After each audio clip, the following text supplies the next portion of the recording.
Over the next few programs, This is America and the World will examine the special bond between the United States and Japan, a relationship built on shared values, respect, and cooperation. We'll visit with guests in both countries and take a look at the cultural and especially economic ties that bind. The economic relationship between the United States and Japan is much more than just trading partners. The depth of investment and collaboration the United States has made in Japan and Japan has made in the United States is truly amazing. On this program, we'll visit some very forward-thinking American companies that have chosen Japan as a home for expanding their industries. Later in the program, jeans made in America from denim made in Japan. This is America and the World is brought to you by the Libra Group, the U.S.-China Education Trust, and F.Y. Chang Foundation, guided by Julia Chang Block, President. The League of Arab States, the Rotendaro Family Trust, Japan, History, Hospitality, and Advanced Technology, sharing tomorrow. The Forerunner Foundation, dedicated to forward-thinking public policy. And the Embassy Series, uniting people through musical diplomacy, presenting international artists in diplomatic settings. In Hiroshima, Japan, Micron Technology, a major American data storage company, manufactures essential components of the technology we use every day. We spoke with Rod Morgan to find out why this American company has chosen Japan as a location on which to build its future. Micron Technology. That name of the company might be new to our viewers in the States and around the world. Tell us a little bit about the company. At Micron, we actually build memory products, which probably doesn't mean much to a lot of people out there. But we enable a lot of the things that you use today and the technology that is around you. Things like videos that you take as you're on vacation and so on. That goes into a memory product in every one of our mobile devices and gets loaded up into the cloud, which is more memory that is supporting the things we take advantage of every day. So I gather that memory and storage are kind of the name of the game today for a technology company? It's an enormous part of what goes into any system that collects information. Today, whether it's your car or your computer or your mobile phone or many devices that are out there, even the IoT world. IoT, what does that mean in my IoT language? is the Internet of Things. So all of those devices requires a memory product. It has to collect information.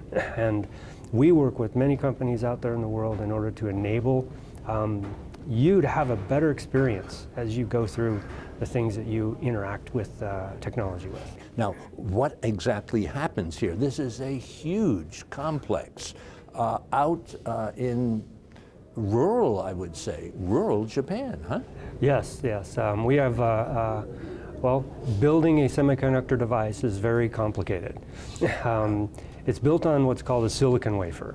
And these wafers go through many process steps. Today, here, to build one device, we have more than 1,000 process steps we have to sequence this product through. That's why we're so huge, right? Here we have hundreds of thousands of square feet and technology that goes into this thing that continually develops as we go through time. Okay, so here's the big question. What products specifically are being made here? We make DRAM products. DRAM? So, DRAM, Dynamic Random Access Memory is what it's called. It's a very fast memory product that enables the processor to pull data out of its storage and gives the processor the ability to sequence data at a faster rate. I know that's complex, and I apologize for that. Well explained. No, nicely explained. But without it, you just simply would not be able to enable things like your videos to be available for you in an immediate fashion when they're on your phone. What is Micron doing in Japan? Well, that's actually very exciting. Since 2013, Micron acquired this facility through the purchase of a company called Elpida. And through its history, you know, Elpida developed and produced DRAM products, or DRAM chips, if you will. We've been able to build on that over the last several years with very large investments to expand the capability here. And we found working in Japan is very, very satisfying, very exciting. The team here is one of the best teams that I've ever worked with in the world. So they're committed and move very quickly. So we are basically advancing technology as quickly as we can here and passing that on to other factories inside of our network. Once the products are actually packaged and finished, they're shipped all over the world. And is there some part of the picture, especially the part of the relationship between Japan and the United States and Japan, is there something that we should get on the record here? Between the operations we have in the U.S. and the operations here, we have an enormous partnership in our technical development capabilities. The diversity of ideas, because of the two different cultures coming together, basically enables new ideas to come forward in a different way. What comes together is the fact that we have Japan and we have the United States. We get together and we talk about how do we solve problems? And multiple ways of solving problems comes out of those collaborations. Rod, thank you so much for your hospitality, your entire staff here. It's just been a great visit. Thank you very much for coming. Thank you for the education. Absolutely. It's exciting to have you here. Thank you. Amazon is now as American as apple pie, so often a part of our daily shopping experience. Amazon also operates in more than 15 countries and has been heavily invested in Japan for years. We traveled from Tokyo to Kawasaki City to visit Amazon's truly innovative fulfillment center, where robots play key roles. Amazon in Japan. How long has Amazon been committed to Japan? Well, this is our 18th year. It started out in year 2000 in a very small location, and now we're, as you see, very automated. This is a fulfillment center. Yes. Are there many or some around Japan? In Japan, we have 15 full running fulfillment centers of various sizes, and we also have other product carrying locations. So in a fulfillment center, basically what happens? Well, a fulfillment center is a big warehouse where a lot of different products come in. When you go to our website and you see all those products, they're primarily available in our fulfillment centers. Some are sold by merchants, so it's through the sellers. But they come into the fulfillment center, they get placed in random order, and when the customer orders it, we ship it to them. So selection is important. Absolutely. Price is important. Absolutely. And then speed. Well, in Japan, speed in a timely manner is very, very important. Okay, somebody orders a particular pair of shoes or a toothbrush or whatever, the groceries now. So that comes up on some worker's screen someplace? Yes. There are stations for pick stations.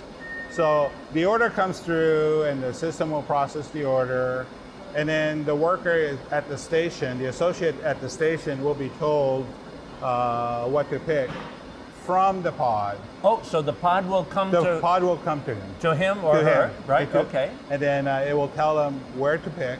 Oh. And they would put it into the tote. Into the what? Tote. These little containers. Okay. They put these things into the containers, they put it together, and then it, boom, goes to the packaging area.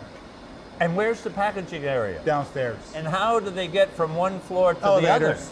Elevators. Small elevators. So it's harder here to have a fulfillment center on different floors than a big warehouse. Yeah, that's what's really unique about Japan is the real estate footprint in Japan, as you know, is limited. If you go down Tokyo, you see all these high-rises. We can't set up a huge footprint of one floor, although we have it structured differently. When you get a chance to go see the operation in the US, they have these things called pick towers. In Japan, we can't build pick towers for various reasons. Earthquake, Oh yeah. fire, Yep. and all these codes are different, so it's a multi-layer building. Okay. Now above us, we're seeing these totes go by. I gather that workers have fulfilled certain orders. Yes. And they're going to go and end up downstairs? Yeah, they're going to end up downstairs, and each of the totes carry a couple of different customers' orders. They will sort it out into separate boxes. Into the box and then out the door, huh? Out the door. How have the cultures come together here? How has U.S. come to Japan? The basic, how do you say it, friendship between U.S. and Japan, that's been going on for 70 years, and there's a certain amount of trust there. So I think it's easy for people to accept us, as well as to understand. I don't think they see us too American-centric, but they see us as an American company working very hard to satisfy and fulfill Japanese customer needs, and the Japanese customers are very happy with it. Jeff, thank you so much. Thank you, Dennis. Terrific. Yeah, hope to see you again, right? Thank you very, very much. Okay. And your whole team, thank you. Thank you very much. Thank you. American companies are collaborating with Japanese companies in very unique ways. In Japan, we visited the Life Innovation Center to learn about Agilis GTRI Japan. GTRI means Gene Therapy Research Institution, and Agilis GTRI Japan is the result of a special U.S.-Japan partnership with Agilis Biotherapeutics of Cambridge, Massachusetts, and the Gene Therapy Research Institution based in Japan. The Agilis GTRI Japan president told me about the hopeful and exciting future of gene therapy. You say that we're on the age of gene therapy, that it's about to begin. Tell me a little bit about that. Okay, gene therapy is a little bit older than you expected. It started about 1990. It is about 27 years old. Let me ask a couple of basic questions so I understand. Sure. When we talk about DNA, what does that mean, DNA? DNA is the basic information data to make or to maintain the creatures, including the human being. So then what is a gene? Gene. Gene is almost equal to DNA, but it is an information set. We usually mention gene therapy. Gene means the gene of interest. Gene of interest is to use it to cure the intractable disease. The most of the diseases are caused by the lack of genes. The lack of genes? The lack of important genes, or the important gene is damaged. If it is damaged, then it cannot produce the protein, which is necessary to maintain the life. I want to ask you a question, and this may be my understanding. When I was reading the literature last night, I kept seeing the word protein. Protein? And you were saying protein. Am I talking about the same thing, or is my pronunciation incorrect? Maybe your pronunciation is correct. Is it protein? Protein, Yeah. same thing. When did they decide to have drug therapy? When would they decide to have gene therapy? And what's the goal of each? The drug therapy, yeah, that target, yeah, the mainly, yeah, to provide that important protein by drug. If it is the protein to be provided by drug therapy, then yeah, we have to continue providing them every day.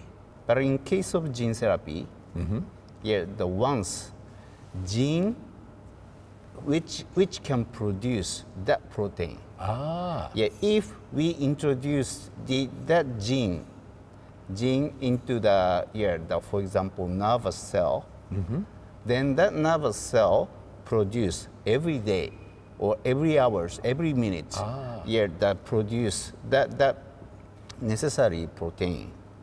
So yeah, the patient don't have to take the medicine anymore. And that will last for lifetime. Where are we now in the universe of gene therapy, huh? We had a technological breakthrough, right, in the last 10 years. That was the technology of vector. Yeah. The vector is to carry and to introduce the gene of interest to the cell. Kind of the carrier line, huh? Right, right. The vector. Right. And we are using the AAV, adeno-associated virus, as a vector.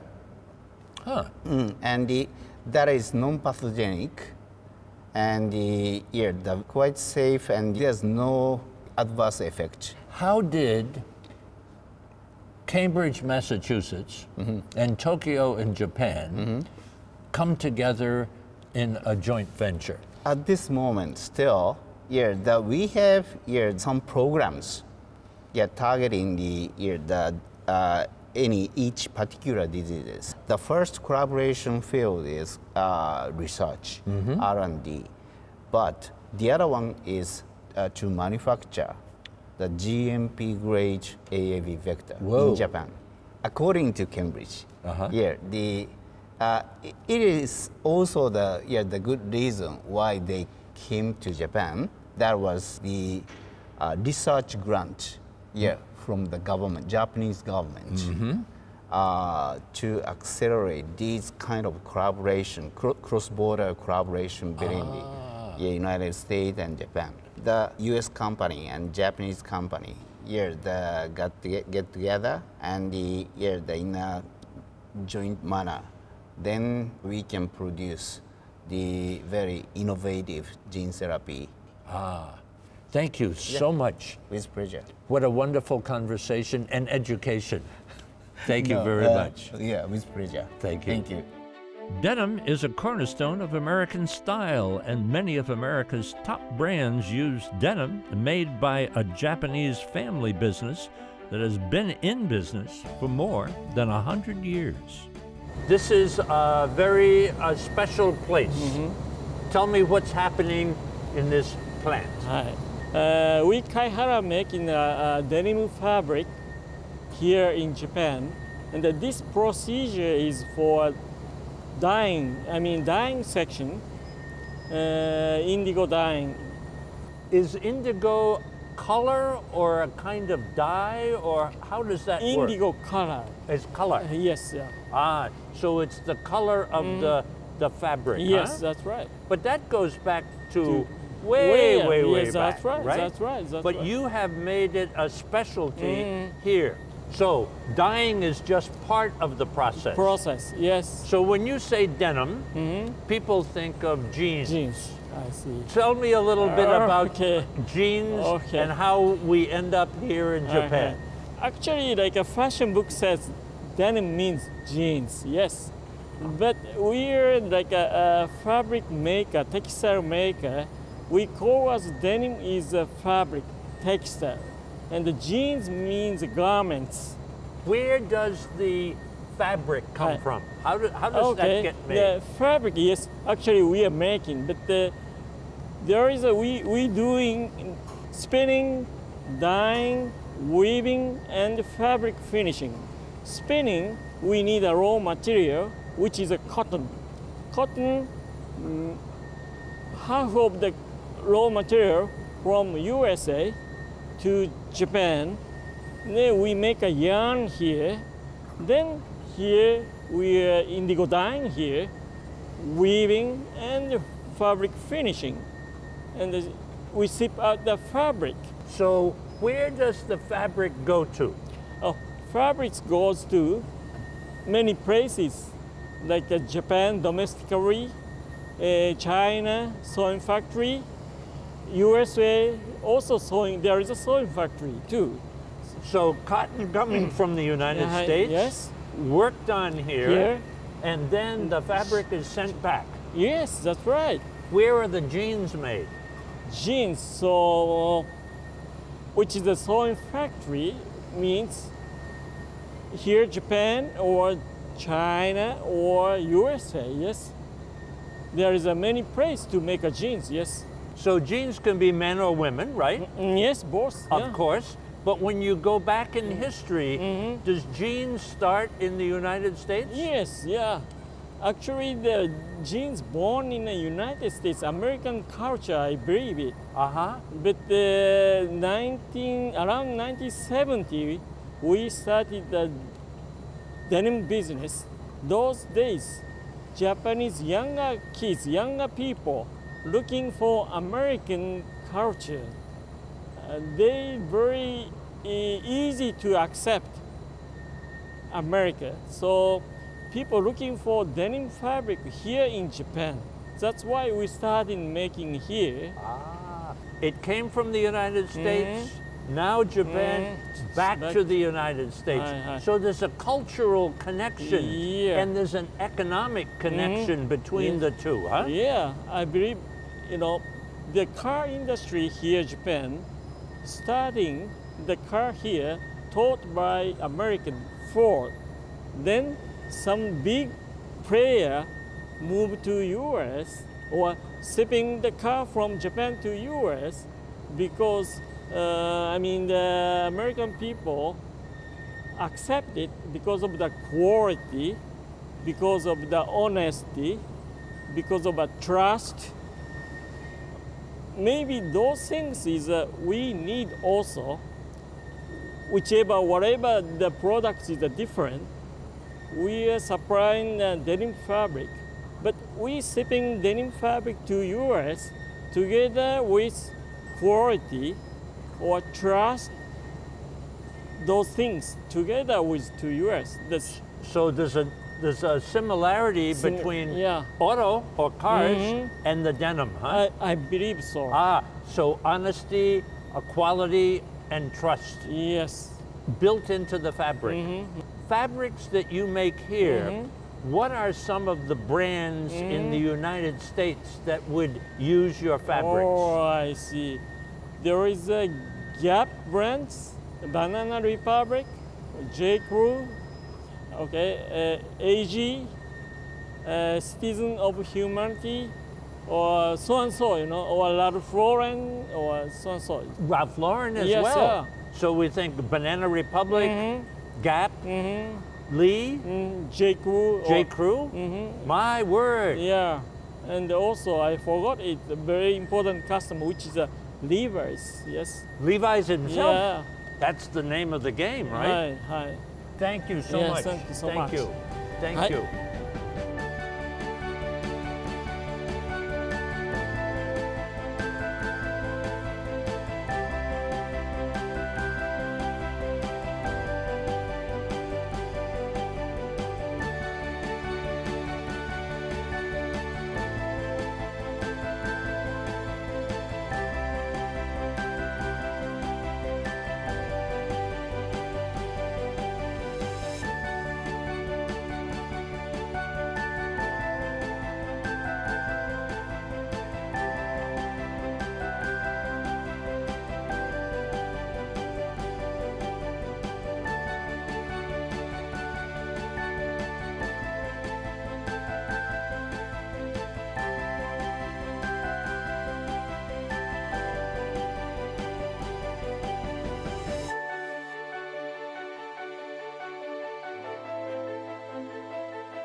Special thanks to ANA Airlines and the Imperial Hotel in Tokyo. For information about This Is America and the World, and to watch all of our programs, visit our website, thisisamerica.net, and look for us on Facebook and Twitter. You can listen to all of our ambassador interviews on our podcast, The Ambassador Series. It's available on our website and iTunes. This is America and the World is brought to you by the Libra Group, the U.S.-China Education Trust, and F.Y. Chang Foundation, guided by Julia Chang Block, President. The League of Arab States, the Rotendaro Family Trust, Japan, History, Hospitality, and Advanced Technology, sharing tomorrow. The Forerunner Foundation, dedicated to forward-thinking public policy. And the Embassy Series, uniting people through musical diplomacy, presenting international artists in diplomatic settings.